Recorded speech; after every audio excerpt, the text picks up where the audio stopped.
প্রায় 18,000 কর্মীকে মালয়েশিয়ায় পাঠানোর প্রতিশ্রুতি দ্রুত বাস্তবায়নের অপেক্ষায় ঢাকা। সেই সাথে দেশটির শ্রমবাজার আবারও চালুর চলছে চেষ্টা। শনিবার প্রবাসী কল্যাণ ভবনে মালয়েশিয়ার সামাজিক নিরাপত্তা সংগঠনের সঙ্গে চুক্তি সইয়ের পর একথা জানিয়েছেন উপদেষ্টা আসিফ নজরুল।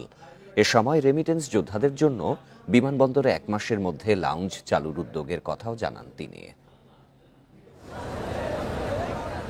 গেল 31 মে সব প্রস্তুতি শেষ করেও মালয়েশিয়া যেতে পারেননি প্রায় 18,000 বাংলাদেশি। এ নিয়ে ব্যাপক আলোচনা সমালোচনা হয়। মালয়েশিয়ার প্রধানমন্ত্রী আনোয়ার ইব্রাহিমের সফরে এই কর্মীদের দেশটিতে পাঠানোর আশ্বাস আসে। শনিবার প্রবাসী কল্যাণ উপদেষ্টা জানান, দ্রুত এই প্রতিশ্রুতি বাস্তবায়নের চেষ্টা করা হচ্ছে। একটা জিনিস মনে রাখবেন, প্রতিশ্রুতি মানেই কিন্তু নিশ্চিত না, ঠিক না? এখন এই কমিটমেন্টটা এসছে, আমরা মালয়েশিয়াতে আমাদের যে বাংলাদেশ হাই কমিশন আছে এটার মাধ্যমে এবং আমাদের মিনিস্ট্রির মাধ্যমে এই প্রতিশ্রুতিটাকে যত দ্রুত সম্ভব কার্যকর করার জন্য আমরা প্রচেষ্টা চালাবো। 2020 সাল থেকে বৈধ কর্মীদের সামাজিক নিরাপত্তা কর্মসূচির আওতায় আনতে সিদ্ধান্ত নেয় মালয়েশিয়া সরকার।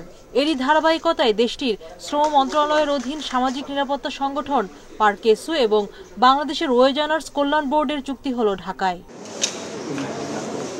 বাংলাদেশিদের জন্য মালয়েশিয়ার শ্রমবাজার আবারও চালু করতে উদ্যোগ নিয়েছে অন্তর্বর্তী সরকার।